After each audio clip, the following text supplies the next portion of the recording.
大家好，歡迎收睇我哋共融倡自強今日嘅內容。今次想同大家探討一個有趣嘅話題，究竟係咩原因驅使人去創辦慈善事業？除咗大家可能諗到嘅回饋社會之外，其實背後仲有好多唔同嘅考量同動機。首先，最直接亦都係最重要嘅原因，當然係希望以行動協助弱勢社群。好多創辦人都係真心想運用自己嘅能力同資源，透過實際嘅行動去改善社會問題，幫助有需要嘅人。呢種社會責任感同埋利他主義係好多慈善機構嘅核心動力。第二個原因，可能帶有一啲社交嘅考量，就係以慈善事業方便結識唔同界別嘅重要人物。參與慈善活動的確可以令人接觸到嚟自唔同領域嘅領袖同有影響力嘅人士，例如商界、政界、學術界等等。建立呢啲人脈對於個人或者組織嘅發展，有時都會帶來意想不到嘅機會。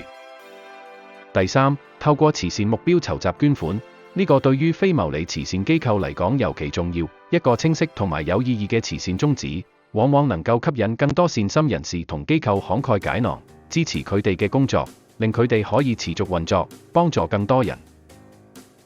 第四，有人創辦慈善事業係希望透過慈善宗旨令到家族資金可以長遠咁幫助社會。透過設立慈善基金或者支持特定嘅慈善項目，家族可以更有系統、更長遠咁將財富用於解決社會問題，同時都可以提升家族嘅聲譽，將關懷社會嘅價值觀傳承俾下一代。跟住，我哋重點講下非牟利慈善機構基金。喺香港，慈善機構嘅資源網絡其實都幾廣闊，單係唔同大小嘅基金，就有超過400幾種可以申請，金額由幾千蚊到過千萬都有。呢啲基金嘅用途都好唔同，有啲係直接用喺幫助弱勢社群身上，有啲就係俾我哋搞活動，向普羅大眾嘅市民，俾佢哋認知一啲社會嘅問題，從而令到市民捐款支持。有啲就係專門為咗支援弱勢社群或者環境保育機構嘅營運而設立。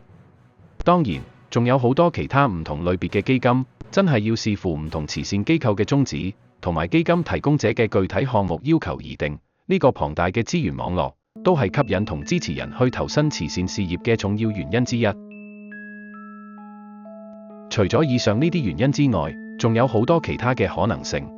例如，創辦人好多時都希望透過自己嘅工作，為社會帶嚟正面嘅影響，從中獲得個人嘅滿足感同埋價值感，追求個人意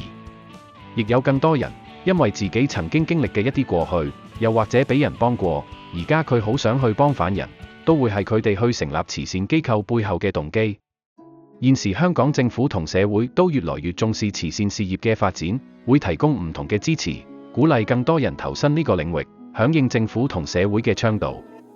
有啲慈善組織嘅成立，可能同創辦人嘅宗教信仰、文化價值觀或者對某啲議題嘅強烈信念有關，傳承特定嘅價值觀或者信仰。響中國，慈善法例已經執行，管制企業響營運當中必須符合社會慈善元素。響香港更加提倡及要求上市公司執行 ESG 社會責任、環境保育及公司管治嘅公佈及解釋嘅要求。總括嚟講，驅使人去創辦慈善事業嘅原因係非常複雜同多樣化嘅，往往係好多唔同嘅因素交織埋一齊。希望今日嘅分享可以令大家對呢個議題有更深入嘅了解。